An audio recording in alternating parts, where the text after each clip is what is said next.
आइए चलते हैं भगवत गीता के चौथे अध्याय के 15वें श्लोक में, लेकिन उससे पहले उसका उच्चारण सुन लेते हैं। एवं ज्ञात्वा कृतं कर्म पूर्वैरपि मुमुक्षुभिः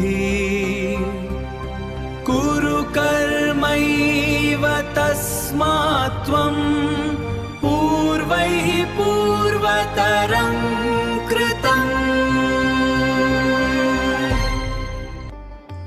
इस श्लोक में भगवान श्री कृष्ण अर्जुन से कहते हैं कि मुझे इस प्रकार जानकर, किस प्रकार जानकर, जैसा 14वें श्लोक में बताया गया कि मेरा किसी भी कर्म के साथ कोई लगाव नहीं, मैं कर्म तो करता हूं लेकिन उनसे अलग हूं।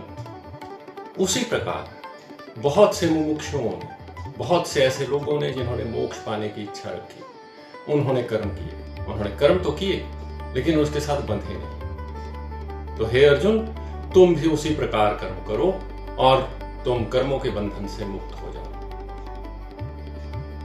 आज की समय में अगर हम देखें तो हम जब कर्म करते हैं तो हम उसमें स्वतंत्रता ढूंढते हैं। हम कहते हैं मेरे पास धन आ गया तो मैं स्वतंत्र हो गया, क्योंकि मुझे पैसा खर्चने के लिए, अपनी इच्छाओं की पूर्ति करने के लिए कुछ सोचना नहीं पड़ता। लेकिन ये तो हमारी इंद्रियों की अधीनता है, ये स्वतंत्रता तो है ही नहीं।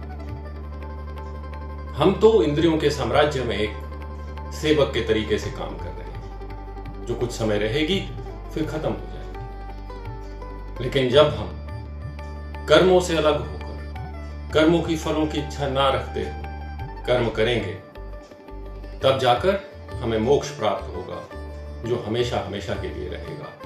ये भौतिक चीजें शायद हमारे जीवन काल में भी ना रहें, बीच में ही छूट जाएं। अगर रहीं भी तो जीवन समाप्त होते ही ये किसी और की हो जाएंगी। इसलिए कर्म कीजिए और कर्म फलों के लिए ना कीजिए, ईश्वर को समर्पित करके कीजिए। आभार।